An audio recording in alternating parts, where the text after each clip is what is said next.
Hey guys, how's it going? You know what day it is? Yep, it is my birthday. Woo! Yeah, it's my birthday. We turned one today. Yeah, 1 year old for my YouTube channel. It's pretty exciting. It's just, we've done so much in this past year. I wonder how many subscribers I got. Yeah, let's check that out. Yeah. Yeah. Yeah. I wonder how many subscribers I got. Maybe 5,000, 10, maybe 100. No. I need to calm down. This is just my first year, I have to show some small expectations, right? I mean, I'm not going to blow up just like out of the blue, right? Okay, well, let's see. I'm going to guess 1,000 subscribers. So let's check that subscriber count, shall we?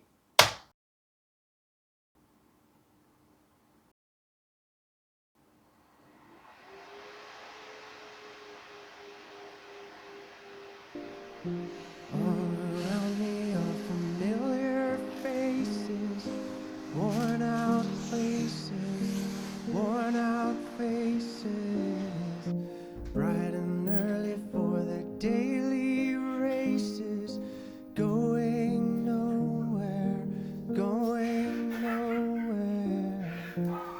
Their tears are filling up their glasses, no expression, no expression.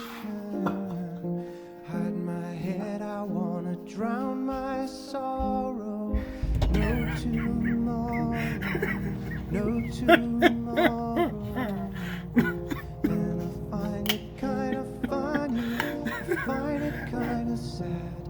The dreams in which I'm dying are the best I've ever had. I find it hard to tell you, I find it hard to tell. When people run in circles, it's a very big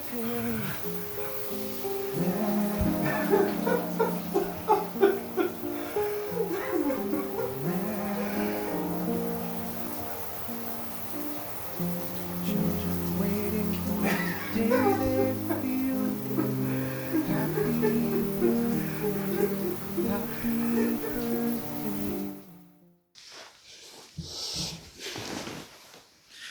Okay, I calmed down a little bit. And this is just gonna help dull the pain for now. Cheers.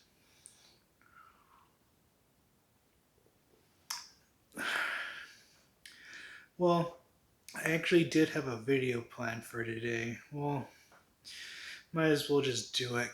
Keep my spirits up. Well, the movie I was gonna review today was in celebration of my first birthday. It's Bloody Birthday. Yeah. So before I get too more down, let's talk about it. This is Bloody Birthday. So the beginning of the film starts at a hospital in Mandeville, California on June 9th, 1970, where we see a nurse talking to a doctor explaining that there are 3 births happening at the same time, and how the nurse should stop watching the solar eclipse and help out. How's she doing? Fine, but we have 2 more in labor. You sure can forget about watching that eclipse. We better get on in. Yeah, because you don't see enough solar eclipses happen in movies. Well, at least good things, at least. Maybe this one's different. So as the eclipse is happening, we can hear that 3 babies were being born. It's a boy, Mrs. Taylor. It's a girl, Mrs. Brody. It's a boy, Mrs. C. Then we cut to 9 years, 11 months, and 357 days later in the same town, and we see 2 young people performing sinful acts in a cemetery. You know, typical shit. You want to play ambulance? Well, this is the ambulance. And when you want it to stop, you say red light. Red light. Ever heard of an ambulance stopping for a red light? Touche, salesman. So, being afraid that someone will catch them, they decide to jump in a hole? Oh. Yep, because that's the place to be. Am I right, guys? But before he can get his dig dug out, someone interferes and hits him in the face with a shovel, knocking him out and strangling the girl and buries them alive.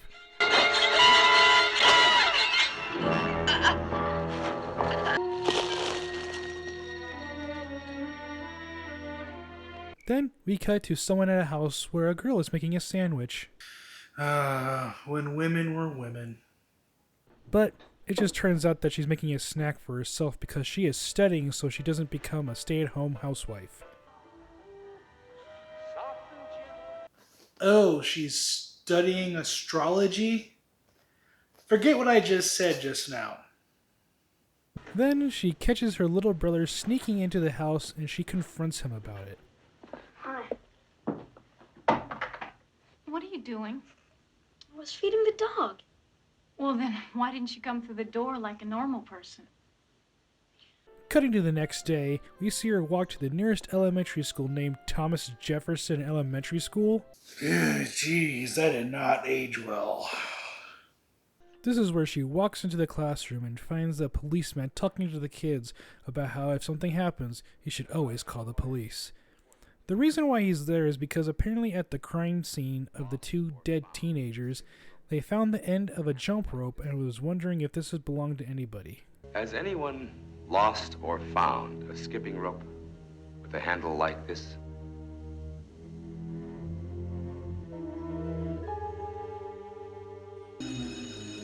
That bell does not mean that you are dismissed. It is only a signal for me to dismiss you. What a bitch. Someone should really kill her. This is where we meet three of our main characters, Curtis, Debbie, and Steven, where they go up to their teacher and ask if they can be excused from homework on Monday because it's their birthday. Yeah, all of them have the same birthday. Yep, these are the same kids that were born during that solar eclipse at the beginning of the movie. And in typical bitch teacher fashion, she says, Homework is more important than a party. Just because you all have the same birthday doesn't mean that you're special. Okay. Have a nice day, Miss Davis. Thank you, dear. that is the most see you next Tuesday thing I've ever seen. So great. So we cut back to the kids just eating cookies at their house and just doing normal kids stuff. Hurry up or you'll miss it.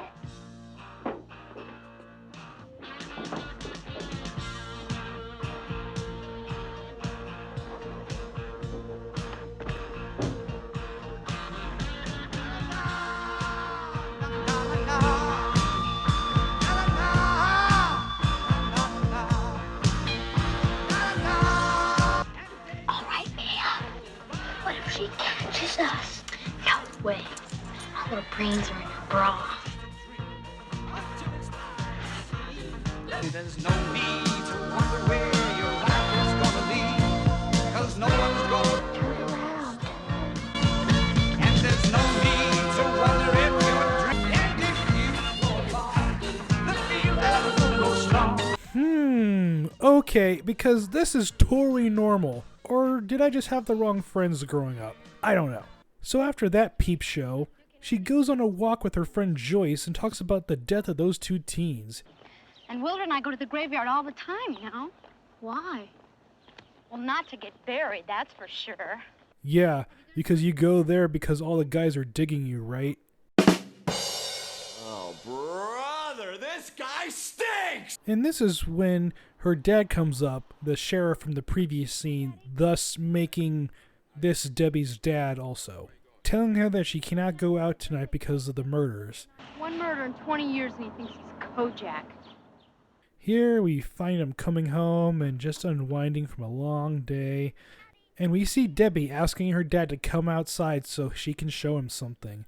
And there just happens to be a skateboard conveniently placed on the steps. Well, obviously he misses a skateboard, and sees Debbie throw a jump rope without a handle onto the ground. Where did you get this?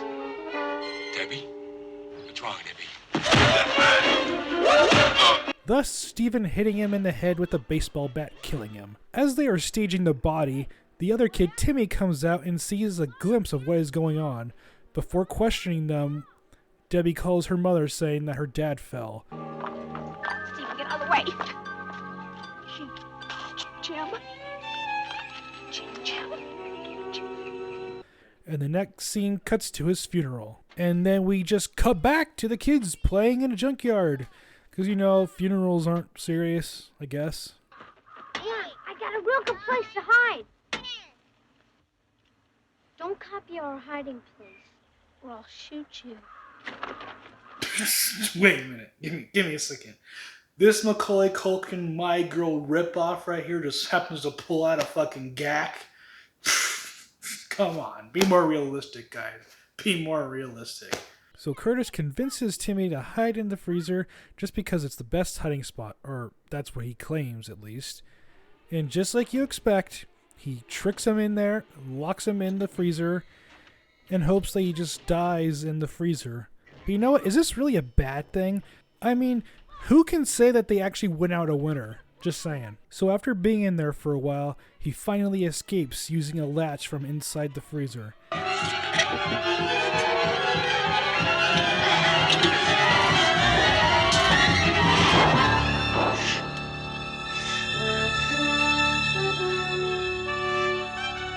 After coming home, his sister tells him that he's not allowed to play with Curtis anymore. And I don't want you going to the junkyard, okay? Promise? Yeah. Well, as that's going on, we see the murder triad planning on who should be their next victim. And that just happens to be the teacher. See? Told you someone needed to kill that bitch. Should listen to me more often. So they wait until nightfall so Curtis can come over and steal the gun from the sheriff's cabinet.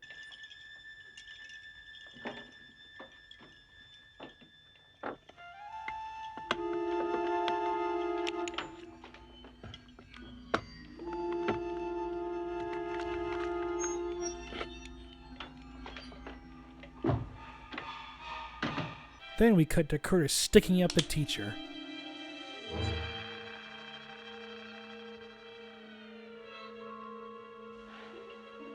Curtis, you should not sneak up on people. Whoa.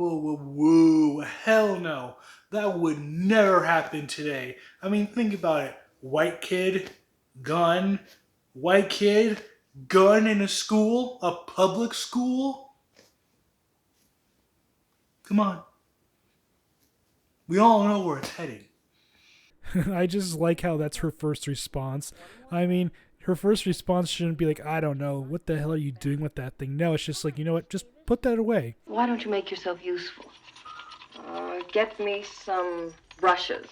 Well, this time, it's not a replica, bitch, and blows her away.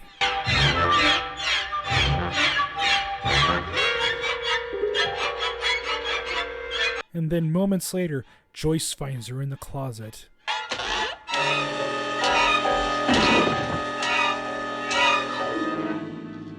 After that horror, she goes home and sees that there's a note on the door saying that Timmy is going to the junkyard and makes Joyce mad. Can't even keep a promise for one day. But really, he's just trying to get that crazy girl puss. Oh, just you wait, Timmy. Just you wait. You haven't started dating goth girls in high school yet. Come on, guys. We all know what goes down when that happens. So she goes to the junkyard looking for Timmy. Just after finding the freezer Timmy said he was stuck in, someone tries to run over in a car. Oh no! Jason is mobile! But she's able to get away, but not before the kids get out before the car goes off a cliff. Well, after that failed attempt, Curtis tries to kill someone else. At the same time this is happening, Joyce and Timmy are back home reading different horoscopes. One of them being Debbie's. And this is when we find out that since Debbie was born on an eclipse, This causes her to be less sympathetic to others. So, since they were born on the same day and around the same time, they all seem to have this trait. So, the reason why they kill people is because they just happen to be born on a solar eclipse and they just now figured it out from this girl that does astrology. Is this the same girl who predicted Joe Biden was going to be president? I mean, oh wait, sorry, this movie's from the 80s. The mother of the girl who predicted that Joe Biden was going to win presidency? On a lighter note, I mean, if they were born with it, did they always have this trait? I mean, did they start killing animals when they were younger, or like some type of tendency that would like prelude to this kind of behavior? Or just like once they hit 10, bam, it's like fucking 13th year bullshit logic here. I mean, did it all just happen now, or was it all like leading up to this point in the movie? Like, we need to know this shit. But am I really questioning the logic of kids killing people in a movie because of a solar eclipse? I guess I just need to shut the fuck up and just continue watching. Well, I'll do that.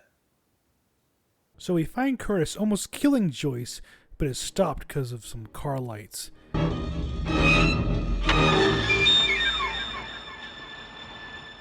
But since he wants to bust his murder nut, he finds a couple of teenagers doing some jungle love in the back of a van and shoots them.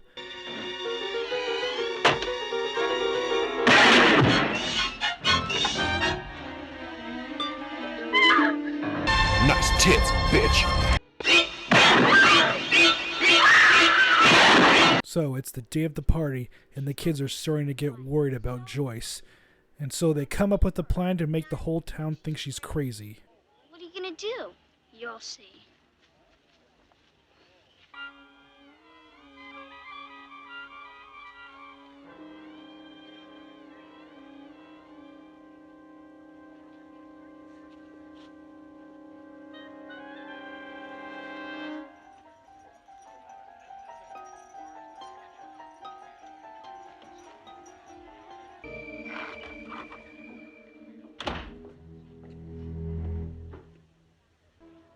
Behind your back.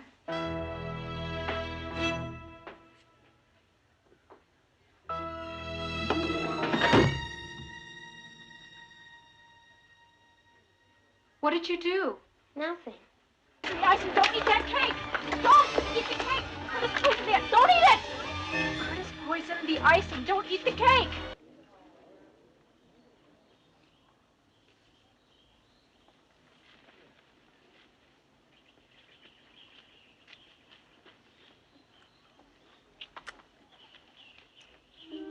I'm not gonna lie, this was actually really clever. One of the most clever things I've probably ever seen in a movie.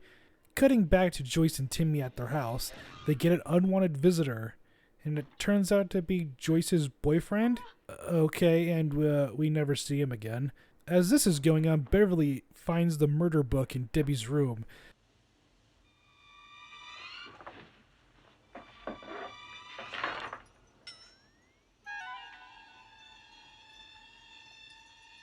And after showing it to her mom, she is told to burn the book. I don't want Curtis coming here ever again. And I don't want you playing with him ever again. I'm sorry, Mommy. Take this and burn it. But Debbie doesn't like that and shoots her sister in the eye with an arrow and takes the body away, followed by the next scene where the kids are playing hide and seek. Then Timmy comes up and starts to throw rocks at the window, and they chase him down and try to kill him with a garden hose.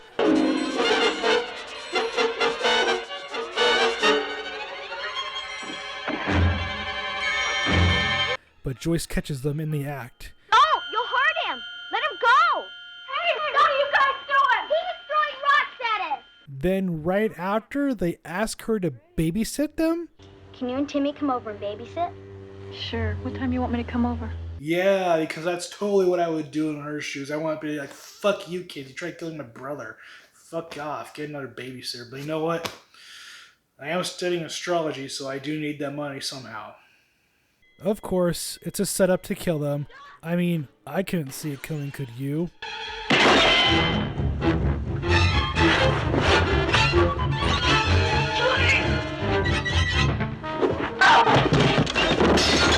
but they are trapped in the house and can't escape. So they go into Beverly's room to hide, but Debbie has other plans.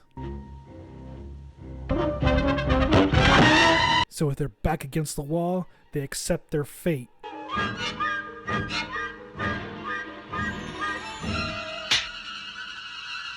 But Curtis can't count to 6, and he runs out of ammo. Thus, Timmy running up and beating the shit out of Curtis. And so Steven and Curtis get arrested, and Debbie gets away. Thus concluding the movie.